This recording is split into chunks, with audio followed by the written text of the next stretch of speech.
सुदूर अतीत में एक ऐसे समय में जब साम्राज्य और साम्राज्य सत्ता और प्रभुत्व के लिए प्रतिस्पर्धा करते थे, बोधिसत्व उस समय राजा का योद्धा घोड़ा था। महानता के लिए नियत इस घोड़े को एक समृद्ध और परोपकारी राजा का प्रिय योद्धा होने का सौभाग्य प्राप्त था। बोधिसत्व का जीवन अधिकांश मनुष्यों की तुलना में कहीं अधिक विलासितापूर्ण था। उनके दिन वैभव से भरे हुए थे, क्योंकि उन्हें 1,00,000 सिक्कों के सोने के बर्तन में बेहतरीन भोजन परोसा जाता था। उनका आसन देखने लायक था, जो लाल रंग के पर्दों और फूलों की मालाओं से सजा हुआ था, जो चारों गंधों की खुशबू से हवा को सुगंधित कर रहा था। राजा को बोधिसत्व से बहुत स्नेह था और वह उसे अपने शाही परिवार के एक प्रिय सदस्य के रूप में मानता था। एक दुर्भाग्यपूर्ण दिन राज्य की शांति भंग हो गई, जब खबर आई कि पड़ोसी देशों के साथ राजा एक गठबंधन में एकजुट हो गए हैं। उन्होंने राज्य को घेर लिया। उनके इरादे स्पष्ट थे, राजा को या तो आत्मसमर्पण करना होगा या युद्ध की भयावहता का सामना करना होगा। एक बुद्धिमान और न्यायप्रिय शासक सम्राट ने आसन्न खतरे पर चर्चा करने के लिए अपने भरोसेमंद सलाहकारों को बुलाया।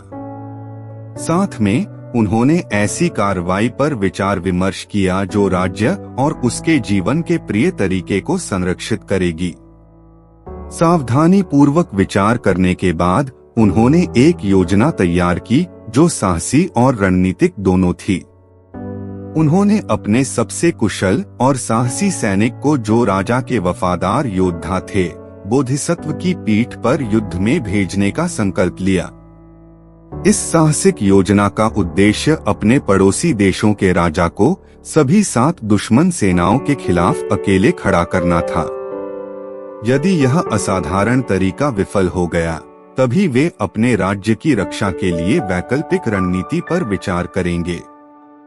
सैनिक, जो अपनी वीरता और अडिग भावना के लिए प्रसिद्ध था, बोधिसत्व पर चढ़ गया और 7 विरोधी सेनाओं की संयुक्त ताकत का सामना करने के लिए निकल पड़ा। जो लड़ाई सामने आई वह वीरता और दृढ़ संकल्प का नजारा था। अपने दृढ़ संकल्प और असाधारण कौशल के माध्यम से सैनिक ने बहादुरी से लड़ाई की, 7 में से 6 राजाओं को पकड़ लिया और उन्हें कैदियों के रूप में महल में वापस लाया। जीत आसन्न लग रही थी, लेकिन अंतिम झड़प की गर्मी में बोधिसत्व को गंभीर घाव हो गया। बोधिसत्व की चोट से अप्रभावित सिपाही महल के द्वार पर लौट आया और युद्ध जारी रखने के लिए दूसरा घोड़ा तैयार करने लगा। हालांकि जब बोधिसत्व ने यह देखा तो उन्हें एक गहरा एहसास हुआ। वह समझ गया कि राज्य में या शायद दुनिया में किसी अन्य घोड़े के पास वह ताकत, बहादुरी और वफादारी नहीं है जो उसके पास है।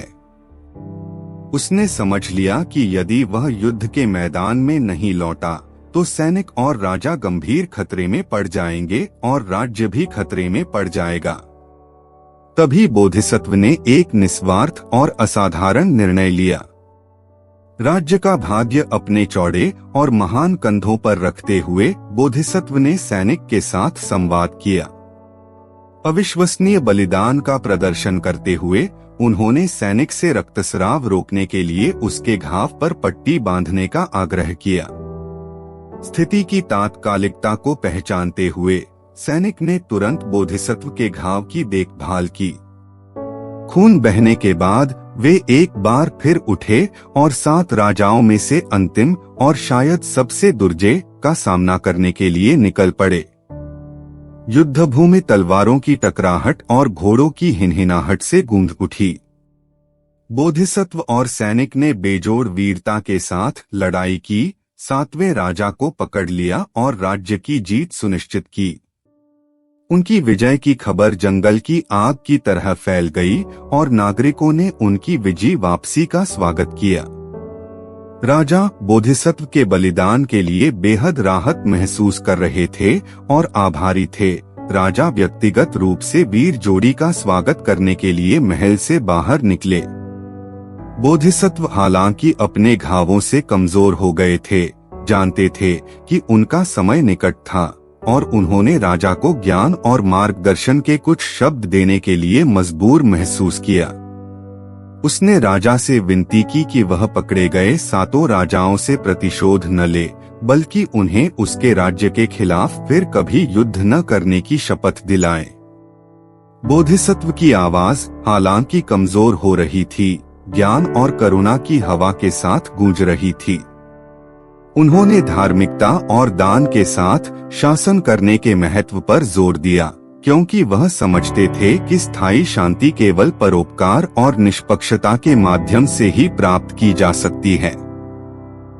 राजा बोधिसत्व के शब्दों से प्रभावित होकर इस सलाह पर सहमत हुए और अपने शेष दिनों के लिए न्याय और उदारता के साथ शासन करने का वचन दिया। जैसे ही सूर्य क्षितिज से नीचे डूबा और दिन ढलने लगा, बोधिसत्व जो अपना नेक उद्देश्य पूरा कर चुका था, को अपने बलिदान का भार महसूस हुआ। उसकी ताकत कम हो गई और वह जानता था कि इस धरती पर उसका समय करीब आ रहा था। राजा और उसके वफादार सिपाही ने भारी मन से देखा कि वीर योद्धा बोधिसत्व, जिसने राज्य के लिए अपना सब कुछ दे दिया था, ने अंतिम सांस ली।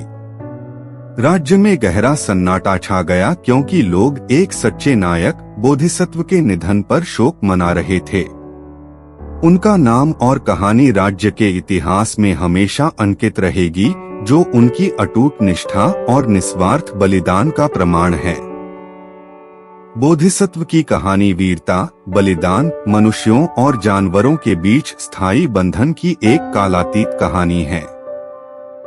यह एक अनुस्मारक के रूप में कार्य करता है कि वीरता अप्रत्याशित रूपों में प्रकट हो सकती है और अधिक अच्छे के लिए अंतिम बलिदान देने की इच्छा एक ऐसा गुण है जो प्रजातियों से परे है।